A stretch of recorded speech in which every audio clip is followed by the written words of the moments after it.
नमस्कार जय जगन्नाथ आम चैनल को आपण मानकु बहुत बहुत स्वागत। सांग माने आपण समस्त को पवित्र पणा संक्रांति एवं ओडिया नववर्ष उपलक्षे हार्दिक शुभेच्छा एवं शुभ कामना। सांग माने आजिर एही भिडियो रे मु आपण मानकु किछि एपरी उपाय विषय रे कहिबाकू जाउछि जेउ उपाय गुडी को आपण पणा संक्रांति दिन करिबा द्वारा आपणको प्रभु हनुमानंकर कृपा प्राप्ति हेबा सहित आपणको गृह रे सुख समृद्धि एवं उन्नति रे वृद्धि हेब।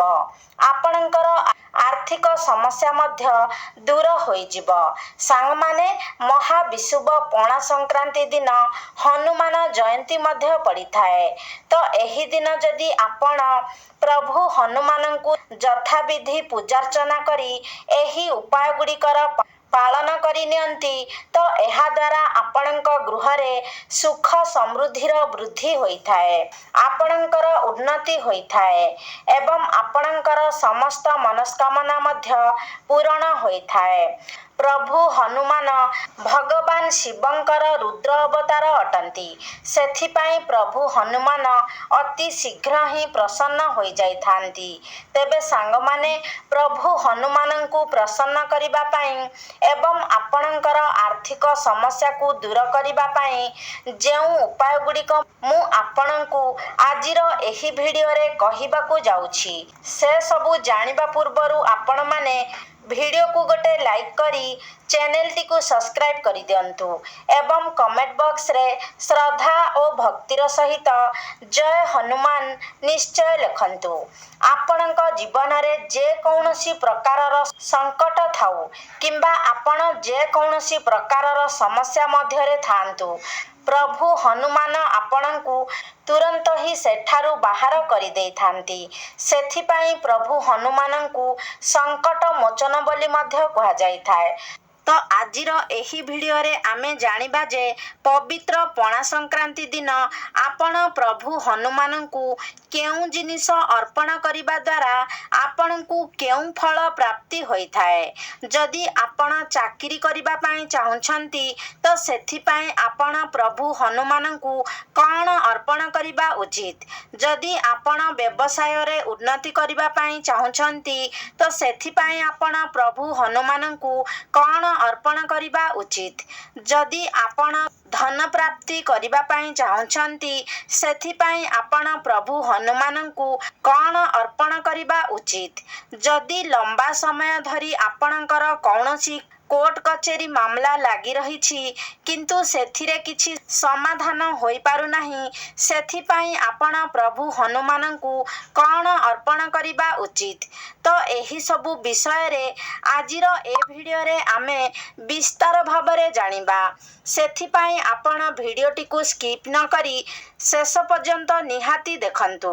तो आसंतु जानिबा आपण पवित्र पणा संक्रांति दिन केउ जिनिस प्रभु हनुमान को अर्पण करिबा उचित एवं केउ जिनिस अर्पण करिबा द्वारा आपण को केउ फल प्राप्ति हेब।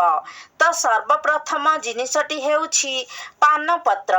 जदि आपणक जीवन रे कौनसी बड़ संकट रहिछि आपण समस्या मध्यरे सर्वदा घेरी होई रहुछंती, सर्वदा मानसिक दुश्चिंता मध्य देई गति करूछंती सेथिपाई आपण पणा संक्रांति दिन कौनसी भी हनुमान मंदिर रे प्रभु हनुमान को बीड़ा पान अर्पण करंतु।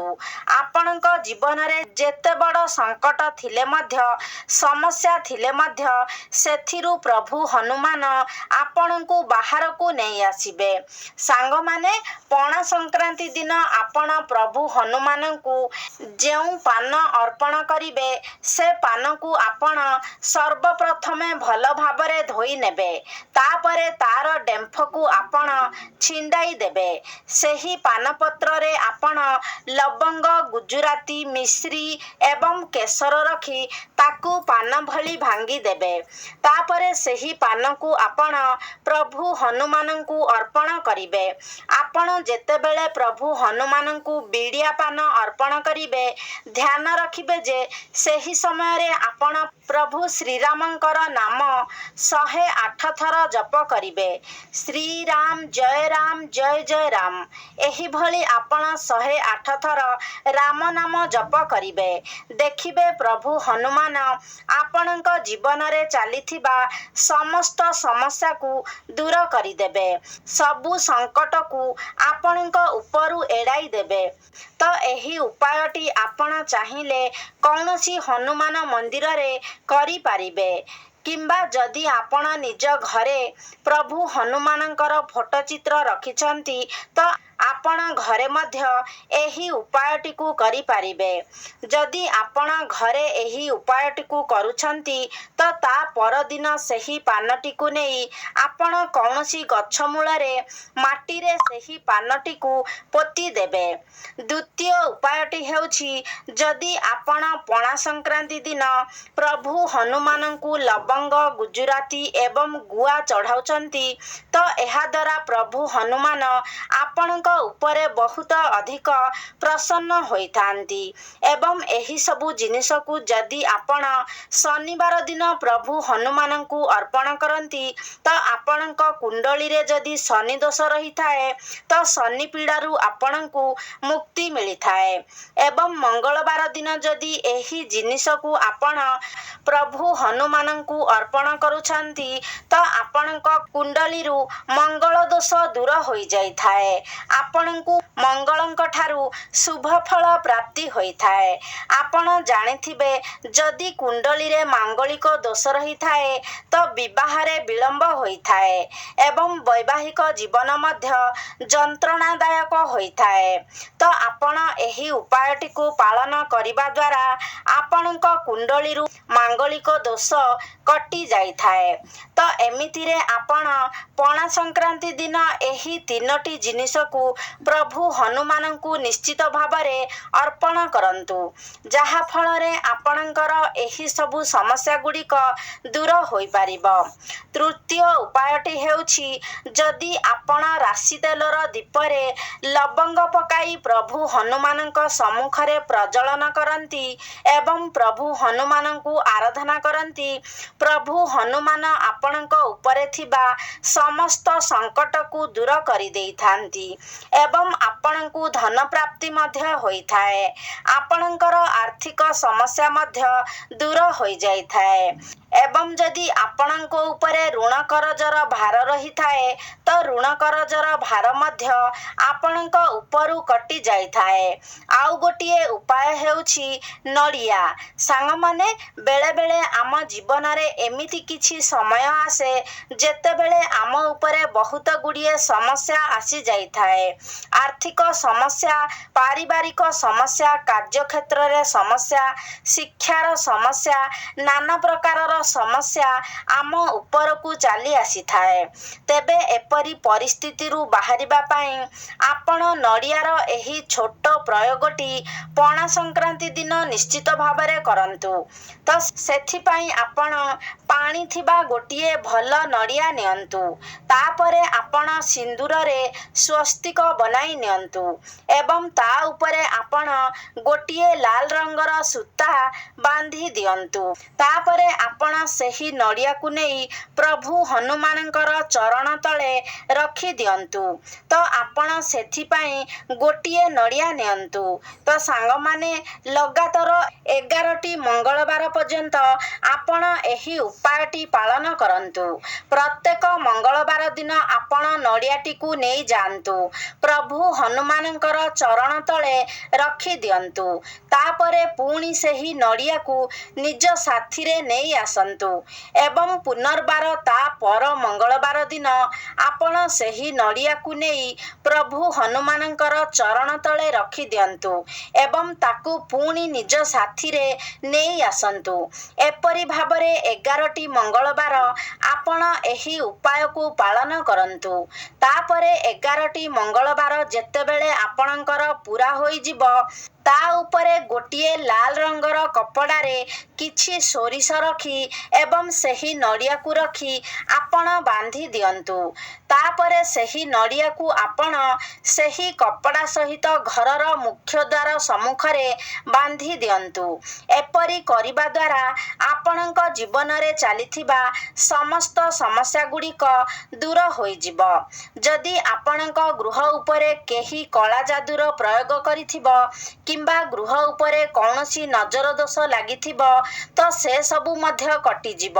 ସାଙ୍ଗମାନେ, ଏହି ସବୁ ଉପାୟ ଗୁଡ଼ିକ ତତ୍କାଳ ଆପଣଙ୍କୁ ଫଳ ପ୍ରଦାନ କରିବ ନାହିଁ। ସେଥିପାଇଁ ଆପଣଙ୍କୁ ଟିକେ ଧୈର୍ଯ୍ୟ ରଖିବାକୁ ହେବ। କିନ୍ତୁ ଏହା ନିଶ୍ଚିତ ଭାବରେ ଆପଣଙ୍କୁ ଫଳ ପ୍ରଦାନ କରିବ ଏବଂ ସବୁ ସମସ୍ୟା ମଧ୍ୟରୁ ମଧ୍ୟ ଆପଣଙ୍କୁ ବାହାରକୁ ନେଇ ଆସିବ। ତେବେ ସେଥିପାଇଁ କିନ୍ତୁ ଆପଣଙ୍କୁ ନିଜ ମନରେ ସମ୍ପୂର୍ଣ୍ଣ ଭାବରେ ବିଶ୍ୱାସ ଏବଂ ଭକ୍ତି ରଖିବାକୁ ହେବ। ତ ଆପଣ ଆପଣଙ୍କ ଘରର ସୁରକ୍ଷା ପାଇଁ ଏହି ଉପାୟଟିକୁ ନିଶ୍ଚିତ ଭାବରେ ପାଳନ କରନ୍ତୁ। ଏହାପରେ ହେଉଛି ଗୁଡ଼ ଏବଂ ଚଣାର ପ୍ରସାଦ।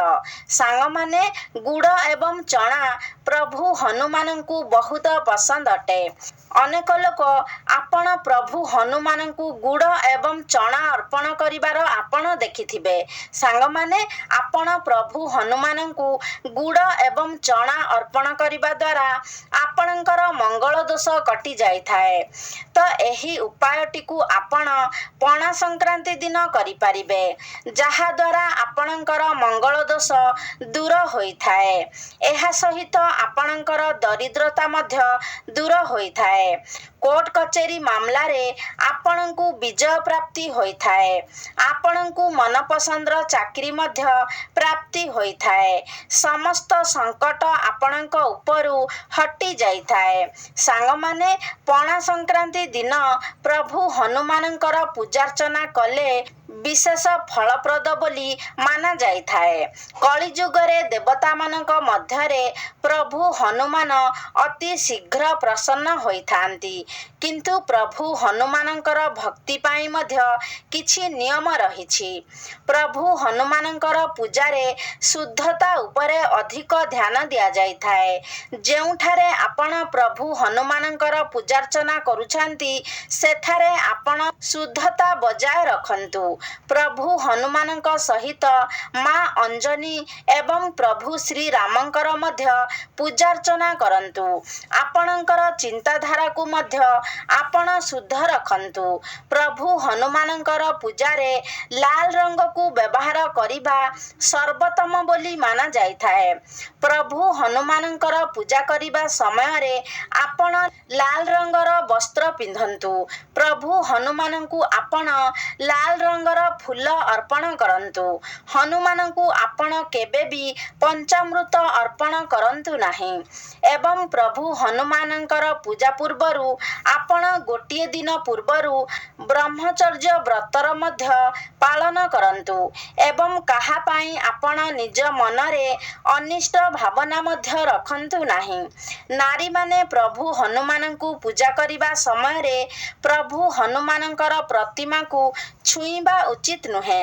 ଶାସ୍ତ୍ରରେ ଏହାକୁ ଅଶୁଭ ବୋଲି ମାନାଯାଇଥାଏ।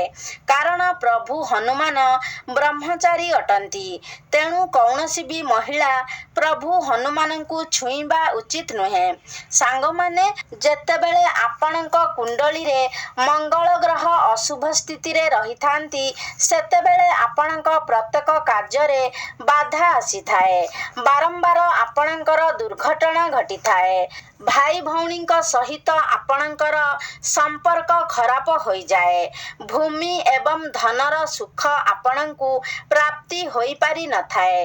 ସେଥିପାଇଁ ପଣା ସଂକ୍ରାନ୍ତି ଦିନ ଯେତେବେଳେ ଆପଣ ପୂଜା ପାଠ କରିବାକୁ ଯାଉଛନ୍ତି ସେତେବେଳେ ଆପଣ ପ୍ରଭୁ ହନୁମାନଙ୍କ ଉଦ୍ଦେଶ୍ୟରେ ଦୀପ ଜାଳିବା ସମୟରେ ଦୀପ ତଳେ ଆପଣ କିଛି ମସୁର ଡାଲି ରଖନ୍ତୁ। ଲାଲ ରଙ୍ଗର ମସୁର ଡାଲି ରଖନ୍ତୁ। ପ୍ରଭୁ ହନୁମାନଙ୍କୁ ପ୍ରସନ୍ନ କରିବା ପାଇଁ ଗୁଡ଼ ଏବଂ ଚଣାର ଭୋଗ ଅର୍ପଣ କରନ୍ତୁ। ଏପରି କରିବା ଦ୍ୱାରା ଆପଣଙ୍କର ସମସ୍ତ ସମସ୍ୟା ଦୂର ହୋଇଯାଇଥାଏ। ଆପଣ ଯଦି ପ୍ରଭୁ ହନୁମାନଙ୍କୁ ବୁନ୍ଦିର ଲଡ଼ୁ ଅର୍ପଣ କରନ୍ତି ତ ଆପଣଙ୍କୁ ନବଗ୍ରହଙ୍କର ଠାରୁ ଶୁଭ ଫଳ ପ୍ରାପ୍ତି ହୋଇଥାଏ। ଆପଣଙ୍କୁ ଗ୍ରହ ଶାନ୍ତି ହୋଇଯାଇଥାଏ। ଆପଣଙ୍କର ମନସ୍କାମନା ମଧ୍ୟ ପୂରଣ ହୋଇଥାଏ। ଏହାପରେ ହେଉଛି ଅଟାରେ ଦୀପ। ଯଦି ଆପଣଙ୍କ ଉପରେ ଋଣ କରଜର ଭାର ରହିଛି, ଆପଣଙ୍କୁ ଆର୍ଥିକ ସମସ୍ୟା ଦେଇ ଗତି କରିବାକୁ ପଡ଼ୁଛି, ସେଥିପାଇଁ ଆପଣ ଗୋଟିଏ ଛୋଟିଆ ପ୍ରୟୋଗ ନିଶ୍ଚିତ ଭାବରେ କରନ୍ତୁ। ଅଟା ଚକଟି ସେଥିରେ 5ଟି ଦୀପ ପ୍ରସ୍ତୁତ କରନ୍ତୁ ଏବଂ ବରଗଛର 5ଟି ପତ୍ର ଆପଣ ନିଅନ୍ତୁ। ତ ଆପଣଙ୍କୁ ସନ୍ଧ୍ୟା ସମୟରେ ଏହି ପ୍ରୟୋଗ କରିବାର ଅଛି। ତ ପ୍ରତ୍ୟେକ ପତ୍ର ଉପରେ ଆପଣ ଗୋଟିଏ ଲେଖାଏଁ ଦୀପ ରଖି ଦିଅନ୍ତୁ। ଏବେ ଏହି ଦୀପରେ ଆପଣ ତୁଳାବତୀ ଏବଂ ଘିଅ ଦିଅନ୍ତୁ। ତାପରେ ସେ ସବୁକୁ ନେଇ ଆପଣ ପ୍ରଭୁ ହନୁମାନଙ୍କ ମନ୍ଦିରକୁ ଯାଆନ୍ତୁ। ଗୋଟିଏ ଥାଳିରେ 5ଟି ଯାକ ବରପତ୍ର ରଖି ପ୍ରତ୍ୟେକ ପତ୍ର ଉପରେ ଆପଣ ଗୋଟିଏ ଲେଖାଏଁ ଦୀପ ରଖି ଦିଅନ୍ତୁ। ତାପରେ ଆପଣ ପ୍ରଭୁ ହନୁମାନଙ୍କର ମନ୍ଦିରକୁ ଯାଇ ଦୀପ ଜାଳି ସେଥିରେ ପ୍ରଭୁ ହନୁମାନଙ୍କର ଆରତି କରନ୍ତୁ। ଆପଣଙ୍କ ଉପରୁ ଶନି ଦଶା କଟିଯିବ ଏବଂ ସମସ୍ତ ଋଣ କରଜର ସମସ୍ୟା ମଧ୍ୟ ଆପଣଙ୍କ ଉପରୁ ଓହ୍ଲେଇ ଯିବ। ଆପଣଙ୍କ ଜୀବନରେ ଚାଲିଥିବା ଦୁଃଖ, କଷ୍ଟ ଏବଂ ସମସ୍ୟା ଦୂର ହୋଇଯିବ। ଧନ ଆସିବାର ଅନେକ ମାର୍ଗ ମଧ୍ୟ ଖୋଲିଯିବ। ଏହା ବ୍ୟତୀତ ପଣା ସଂକ୍ରାନ୍ତି ଦିନ ଆପଣ ଓସ୍ତ ଗଛର ପତ୍ରରେ ମାଳା ବନାଇ ମଧ୍ୟ ପ୍ରଭୁ ହନୁମାନଙ୍କୁ ଅର୍ପଣ କରିପାରିବେ। ଏହାଦ୍ୱାରା ମଧ୍ୟ ଆପଣଙ୍କୁ ଋଣ କରଜରୁ ମୁକ୍ତି ମିଳିଥାଏ। ସେଥିପାଇଁ ଆପଣ 11ଟି ଓସ୍ତପତ୍ର ନେଇଯାଆନ୍ତୁ। ପ୍ରତ୍ୟେକ ପତ୍ରକୁ ଭଲ ଭାବରେ ଧୋଇ ସଫା କରିଦିଅନ୍ତୁ। ଏହାପରେ ସିନ୍ଦୁର ଏବଂ ଚମେଲି ତେଲ କିମ୍ବା ଘିଅ ମିଶାଇ ପ୍ରତ୍ୟେକ ପତ୍ର ଉପରେ ଆପଣ ଶ୍ରୀରାମ ଲେଖନ୍ତୁ। ତାପରେ ଏହାକୁ ଲାଲ ସୂତାରେ ବାନ୍ଧି ଆପଣ ମାଳା ବନାଇ ନିଅନ୍ତୁ ଏବଂ ପ୍ରଭୁ ହନୁମାନଙ୍କ ଗଳାରେ ଏହାକୁ ପିନ୍ଧାଇ ଦିଅନ୍ତୁ। ଆପଣଙ୍କର ଅଟକି ଯାଇଥିବା କାର୍ଯ୍ୟ ପୁନର୍ବାର ଆଗକୁ ବଢ଼ିବ। କାର୍ଯ୍ୟରେ ଆସୁଥିବା ବାଧାବିଘ୍ନ ଆପଣଙ୍କ ଦୂର ହୋଇଯିବ। ଜୀବନରେ ଚାଲିଥିବା ସମସ୍ତ ସମସ୍ୟାଗୁଡ଼ିକ ଦୂର ହୋଇଯିବ ଏବଂ ପୁନର୍ବାର ଆପଣଙ୍କ ଜୀବନକୁ ଧନ ଆସିବାକୁ ଲାଗିବ। ଯଦି ଆପଣଙ୍କ ଘରେ ଛୋଟ ପିଲା ଅଛନ୍ତି ଏବଂ ସେମାନେ ବହୁତ ଚଗଲା ହେଉଛନ୍ତି, ବହୁତ ଅଧିକ ଦୁଷ୍ଟ ହେଉଛନ୍ତି ଏବଂ ଆପଣ ଚାହୁଁଛନ୍ତି ଯେ ଆପଣଙ୍କ ପିଲା ଟିକେ ଶାନ୍ତ ହୋଇଯାଉ, ବୁଦ୍ଧିମାନ ହେଉ, ସେଥିପାଇଁ ଆପଣ ଗୋଟିଏ ଛୋଟ ପ୍ରୟୋଗ କରିପାରିବେ। ଆପଣ ଗୋଟିଏ ପାତ୍ରରେ କିଛି ଘିଅ ଏବଂ ସିନ୍ଦୁର ନିଅନ୍ତୁ। ଏହାକୁ ମିଶାଇ ଆପଣ ପ୍ରଭୁ ହନୁମାନଙ୍କ ଶରୀରରେ ଲେପ ଦିଅନ୍ତୁ। ପ୍ରଭୁ ହନୁମାନଙ୍କୁ ସିନ୍ଦୁର ଅର୍ପଣ କରିସାରିବା ପରେ ଆପଣଙ୍କ ହାତରେ ଯେଉଁ ସିନ୍ଦୁର ଲାଗିଥିବ ତାକୁ ଆପଣ ଗୋଟିଏ ପାତ୍ରରେ ରଖି ଦିଅନ୍ତୁ ଏବଂ ପ୍ରତ୍ୟେକ ଦିନ ଆପଣ ନିଜ ପିଲାର ମଥାରେ ଗୋଟିଏ ଟୀକା ଲଗାଇ ଦିଅନ୍ତୁ। ଏପରି କରିବା ଦ୍ୱାରା ପିଲାର ସ୍ମରଣ ଶକ୍ତି ବୃଦ୍ଧି ହେବ, ପାଠପଢ଼ାରେ ଏକାଗ୍ରତା ବଢ଼ିବ ଏବଂ ତାର ଦୁଷ୍ଟାମି ମଧ୍ୟ ଧୀରେ ଧୀରେ କମ୍ ହୋଇଯିବ। ଏହି ସିନ୍ଦୁରରେ ଯଦି ଆପଣ ନିଜ ଗାଡ଼ିରେ ସ୍ୱସ୍ତିକ ବନାଉଛନ୍ତି, ତ ଏହାଦ୍ୱାରା ଆପଣଙ୍କର ଦୁର୍ଘଟଣାର ଭୟ ମଧ୍ୟ କମିଯାଇଥାଏ। ଆପଣଙ୍କର ଗାଡ଼ି ସୁରକ୍ଷିତ ରହିଥାଏ। ତ ସାଙ୍ଗମାନେ, ପଣା ସଂକ୍ରାନ୍ତି ଦିନ ଯଦି ଆପଣ ଏହିସବୁ ଉପାୟଗୁଡ଼ିକ ପାଳନ କରନ୍ତି, ତ ଏହାଦ୍ୱାରା ଆପଣଙ୍କୁ ପ୍ରଭୁ ହନୁମାନଙ୍କର ଆଶୀର୍ବାଦ ଏବଂ କୃପା ପ୍ରାପ୍ତି ହେବ, ଯାହାଫଳରେ ଆପଣଙ୍କ ଜୀବନରେ ଚାଲୁଥିବା ଅନେକ ଗୁଡ଼ିଏ ସମସ୍ୟା, କଷ୍ଟ, ଦୁଃଖ ଦୂର ହୋଇଯିବ ଏବଂ ଆପଣଙ୍କର ମନସ୍କାମନା ମଧ୍ୟ ପୂର୍ଣ୍ଣ ହେବ। ତେବେ ସାଙ୍ଗମାନେ, ଆଶା କରୁଛି ଆଜିର ଭିଡ଼ିଓଟି ଆପଣମାନଙ୍କୁ ନିଶ୍ଚିତ ଭାବରେ ଭଲ ଲାଗିଥିବ। ଯଦି ଭଲ ଲାଗିଛି ତାହେଲେ ଲାଇକ୍ କରନ୍ତୁ, ସେୟାର କରନ୍ତୁ। ଆମ ଚ୍ୟାନେଲକୁ ଯଦି ସବସ୍କ୍ରାଇବ୍ କରିନାହାନ୍ତି ତାହେଲେ ସବସ୍କ୍ରାଇବ୍ କରିଦିଅନ୍ତୁ ଏବଂ କମେଣ୍ଟ ବକ୍ସରେ ଭକ୍ତି ଓ ଶ୍ରଦ୍ଧାର ସହିତ ଜୟ ବଜରଙ୍ଗବାଲି ନିଶ୍ଚୟ ଲେଖନ୍ତୁ।